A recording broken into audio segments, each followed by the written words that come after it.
Assalamualaikum warahmatullahi wabarakatuh. Alhamdulillahi rabbil alamin. Wabihi nasta'inu ala umuri dunya waddin.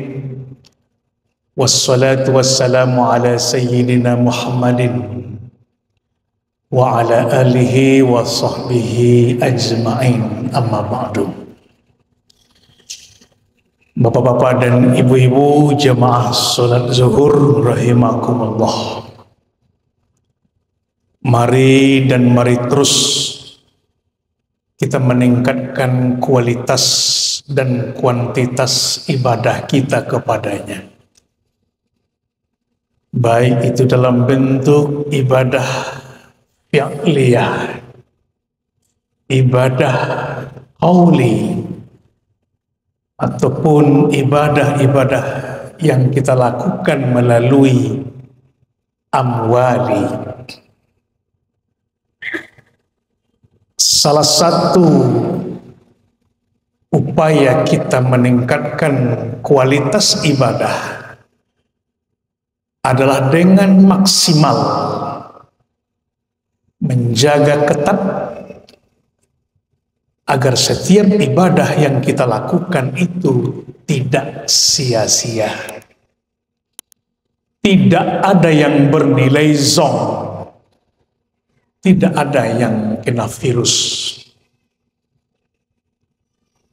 Karena secara otomatis begitu selesai kita beribadah, maka ibadah itu terupload langsung, terkirim langsung, dan tidak ada laporannya.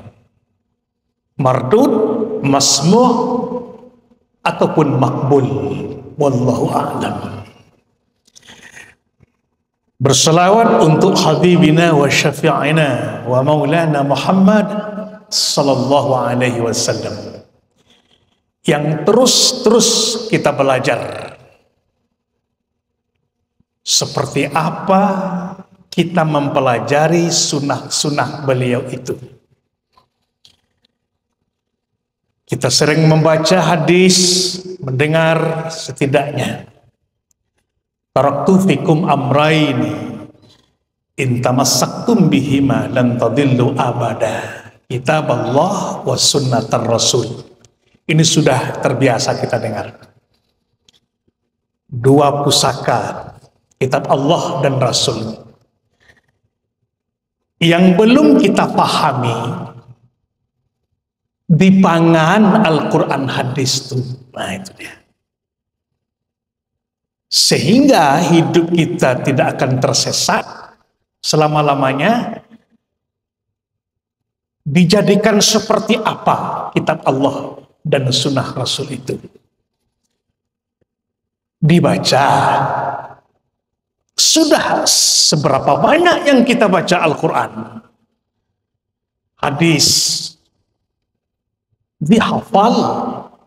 Sudah berapa banyak hadis-hadis Rasulullah yang hafal. Maka untuk itu Bapak Ibu Saudara, mari terus kita belajar memahami Al-Quran dan sunnah Rasul itu. Pada kesempatan ini dalam kultum salat zuhur kita pada hari ini, Bapak Ibu, kita pahami makna firman Allah. Kita pahami makna sabda Rasulullah dalam sebuah hadis beliau. Sayati ala ummati zamanun yakthuru fihil qurra wa yaqillul fuqaha wa yuqbatul ilmu wa yakthurul harj, thumma ya'ti ba'da dhalik zamanun yaqra'ul Qur'an rijalun min ummati la yujawizu turaqiyahum, thumma ya'ti min ba'di dhalik zamanun yujadilul musyrik billah al-mu'min bi misli ma yaqul. Kata Rasulullah, akan datang suatu zaman nanti, prediksi beliau, di mana pada zaman itu yakthuru fihil qurra,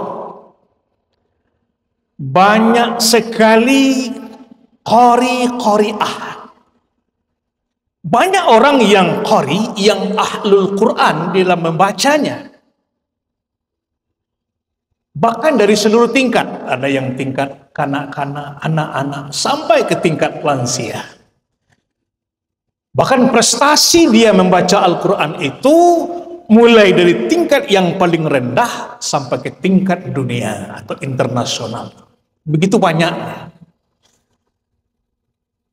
Rasanya itu sudah kita lihat di zaman sekarang. Banyak qari'ah, bahkan hafizah. Tetapi wa yaqillul fuqaha, sedikit sekali orang-orang faqih, orang-orang yang punya faham tentang Al-Quran dan hadis itu. Orang-orang yang mengerti anantasure dan alonantasire di dalam ayat-ayat dan hadis Rasulullah itu. Sedikit sekali jumlahnya. Bahkan boleh dikatakan orang-orang yang qori itu, bahkan hafiz itu, mereka juga tidak faqih. Mereka juga banyak yang tidak faham apa yang dia baca. Bahkan dia tidak mengerti apa yang sudah dia hafal. Wa yaqillul fuqaha wa yuqbadul ilm. Ilmu Allah, apakah al-ulum al-muta'alliqah bi umurid dunia ma'al akhirah, itu sudah mulai dicabut, mulai diambil, mulai ditahan oleh Allah. Dalam sebuah hadis yang lain, Allah mencabut ilmunya dari manusia itu tidak dengan paksa, tidak dengan pistol, tidak dengan pedang, tetapi biqabdil ulama. Allah ambil ilmunya dari manusia itu dengan mematikan, mewafatkan, memendekkan umur para orang-orang alim, para orang faqih. Sementara jumlah manusia semakin hari semakin banyak. Hatta takhadhan nasu ru'usan juhala. Terpaksalah umat manusia itu mengangkat pimpinannya orang-orang yang kurang ilmunya tentang itu. Kalau mereka sudah diangkat, didahulukan salangkah, ditinggikan sarang tiang, tentu mereka akan berfatwa, fa'aftau, fadallu wa adallu. Mereka sesat dan juga akan menyesatkan orang-orang yang dipimpinnya. Jadi ketika kita tanya di suatu masyarakat, sia ketua gini, apa tuh mah? Baku inyo, itu sialai. Itu bahasa kita. Sialai itu nanaduh di negara iwatan. Jadi kalau kita layangkan pandangan jauh, ditukiakan pandangan dakik, dicaliak lo ke belakang. Di dalam satu kecamatan itu ada namanya seorang alim, seorang faqih yang bisa kapai tampe batanyo, kapulang tampe babarito. Sekarang tidak ada lagi. Bahkan istilahnya meninggal seorang alim di satu kecamatan, dicari gantinya ke dalam satu kabupaten, malah ditunggu waktu sekian tahun, belum juga ketemu. Tapi kalau untuk urusan dunia, kepala ini meninggal, kepala sekolah, kepala dinas, kepala bagian, itu gampang sekali. Senayan meninggal, belum sampai seminggu dilantik PLT-nya. Nah, inilah yang tengah terjadi. Kemudian kata Rasulullah pada saat itu, wa yakthurul harj, banyak sekali kekacauan kita lihat di mana-mana. Sedikit kacau, persoalan masalah parkir ribut, persoalan batas tanah ribut, talonsong mengecek ribut, semuanya ribut. Fenomena seperti ini Bapak Ibu Saudara mungkin sudah sama-sama kita lihat di sekitar kita. Yang rasanya tidak ada jadi persoalan, tetapi ribut sampai karena hukum. Ini prediksi Rasulullah. Kemudian sesudah itu kata Rasulullah, akan datang sesudah itu zaman di mana yaqra'ul Qur'ana rijalun min ummati.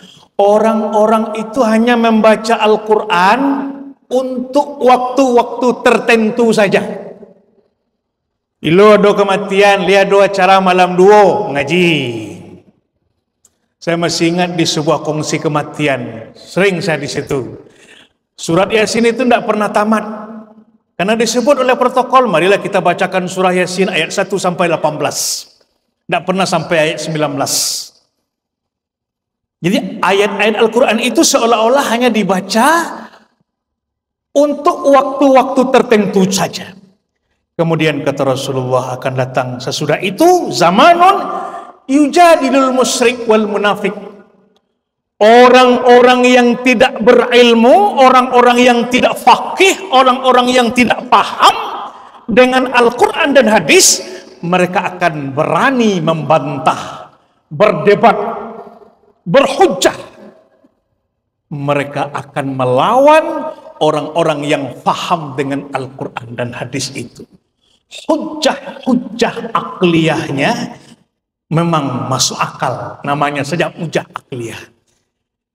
Dia sudah tidak paham, dia sudah tidak mengerti Al-Quran hadis, tetapi hobinya memang membantah orang-orang yang faham dengan Al-Quran.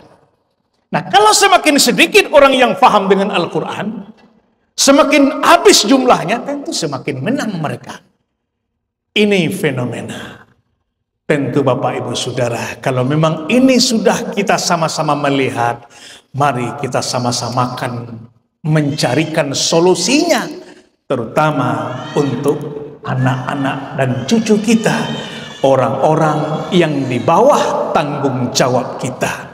Karena tupoksi kita akan dipertanggungjawabkan di hadapan Allah Subhanahu wa taala. Fa'tabiru ya ulil absar la'allakum tuflihun. Assalamualaikum warahmatullahi wabarakatuh.